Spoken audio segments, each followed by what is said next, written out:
Hi everyone, and welcome back to my channel. So I know I spoke about today being about peritoneal dialysis and introducing you to my friend who went into the process with me, but because of how COVID-19 has escalated, it has prevented me and her from getting together. So unfortunately, I will have to push that video back to another time. We have to take the precaution. So instead, I want to talk about something that absolutely blew my mind that I saw on the news a couple days ago. And I wanted to share it with you guys and hopefully get some feedback about what you think. So let's get right into it.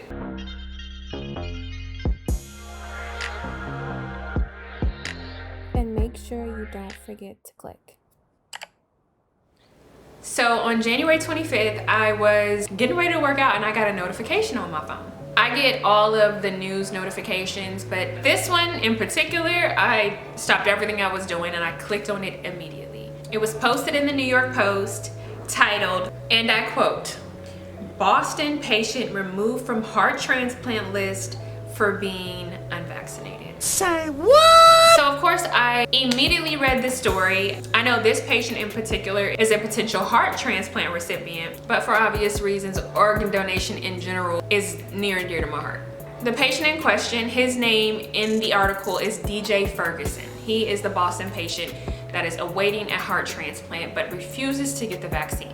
Now, before I talk about my opinion on the situation, I want to say that I know that so many things vaccine are completely political. People go to war over their stance on these vaccines. Do I have my own stance? I do. Do I feel like it's right to impose how I feel and my opinions of the stance on anybody else? No. I agree that everybody should have complete agency over their body and are entitled to decisions that they feel like affect them. I'm in full-on agreement. And I have to say that I myself, when the vaccine first got released and they were saying that people should take it, I was anti-vax completely. More so for lack of understanding of what it was, also all the buzz around it and crazy amounts of information that us consumers of all these different media outlets who are giving their opinion or their knowledge of it, you're just absorbing all of this and not really knowing what the truth is. You go to one media outlet and you're being told one thing, and then you can go to somewhere else and you're being told something completely different. So who do you believe? It's really a hard question to answer, you know, and it's like you can do your own research, but what research can you really do? Because all you can do is Google the information and these different news outlets pop up. So I don't know. But I will say that just the fear of the unknown for me, that in itself was like, not happening. I'm not getting it. I am unaware, the hospital where I received my transplant, if they have a requirement for their transplant patients to get a vaccine. I don't know. It was never told to me. And when the time came for me to actually get a transplant, I was already completely vaccinated. But this story stood out to me in particular because the patient, DJ Ferguson, is a young 31 years old. And per the article, he's not doing well. The article also stated that his family said that he is like one of the first up on the list. When the hospital was questioned, they said that there was no way that you could determine that he was the first because there's so many variables into how they prioritize who receives the heart, which is the exact same way it is for a kidney transplant. You think about all the different factors that go into actually being donated a specific kidney. It has to be the right one. It isn't just like, oh, there's a kidney available and this person has been on the list the longest, so he gets it or she gets it. No, it doesn't work like that. It's like, is this an exact match? Does this give the potential recipient the best chance to actually have this kidney for the rest of their life, or have this kidney for a long term and the body not reject it, and so the transplant in itself being unsuccessful? Like, how can we make this the best possible situation? So from the article, it seems like that's what this hospital was saying about heart transplants. But because he has opted to not get the vaccine, they have removed him from the transplant list altogether, like the waiting list altogether. Now, I know people who have been on a waiting list for a kidney for 10 plus years. Like, because of those variables, because there may not be a particular match that matches them, because they're not receiving a living donor transplant and they have to wait on a deceased donor transplant, and they are on this list for years. I don't know if once you're removed and say you change your mind and you do decide to get the vaccine, do you go back to your spot or do you have to start all over? A lot of the article, which I will post in the description box so you can access it yourself, I will post a link to it. But a lot of the article contains quotes from DJ's dad. I think his name is David Ferguson. And he's saying that a vaccine is against DJ's beliefs. People have their own reasons. I don't think everybody falls into one box. I was talking to a friend of mine who she has a really close friend who is currently dealing with COVID. He won't get the vaccine because when he was younger, something really, really bad happened to him because he was administered a vaccine. If that were me, I would be traumatized from that situation. So people have their reasons.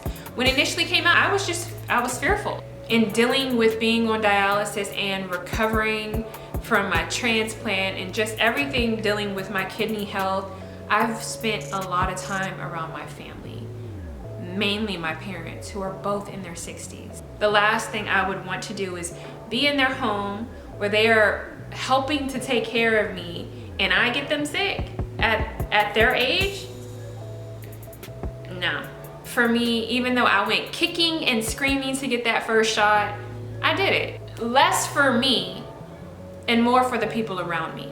I got one and it didn't have any reaction or any adverse issues.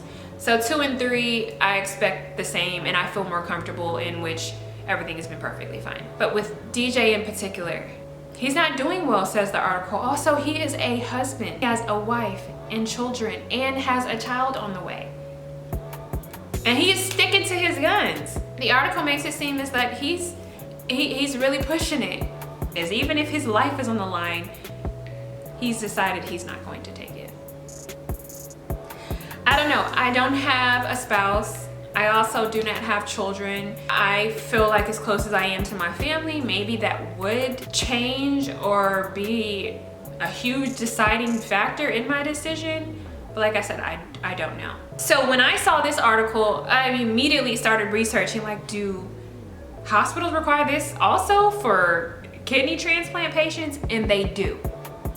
They absolutely do. There are hospitals that are mandating a vaccine and that if you are not vaccinated, you will not receive a transplant. The hospital that DJ is in, they stated the reason for this mandate is because they want to give the patient the best opportunity to keep this organ and live with this organ for as long as possible. And they want the patient to contribute to that by getting vaccinated. Do I get that? Yes. Immediately after you're transplanted, you are on a very high dose of immunosuppressants. So these medications that literally stop your immune system from being able to fight anything off. So especially now, during this age where COVID-19 is running rampant and you have no defense system in your body, it's a scary thought about being unvaccinated. But there are those people who don't even believe in the process of COVID, so their process of thinking is different. And I just say you have to respect it. If that is his choice, that is his choice. But it's crazy to think.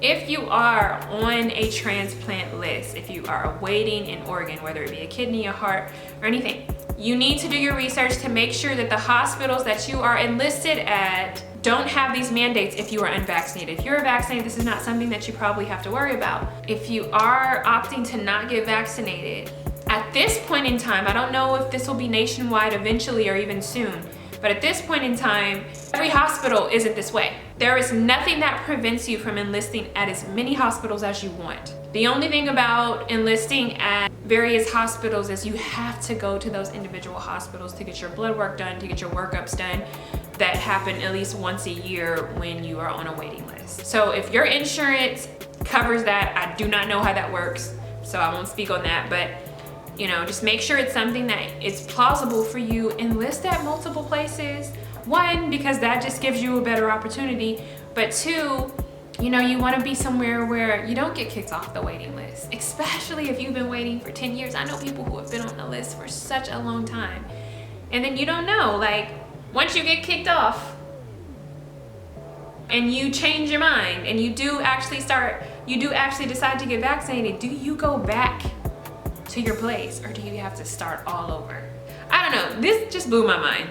I mean, the idea of like the process that it takes to actually get on a list. There's some hospitals that you have to go through a long process of approval by people who have to make sure that you're mentally stable enough to receive a transplant, people who feel like that your body is even capable of receiving a transplant. Like, that's its own process, even getting on a list. Now, you get on this list and you have to wait for years before it's even your turn. Say that happens and then the hospital that you enlist in suddenly requires this mandate because there's this worldwide pandemic and you don't agree with that mandate.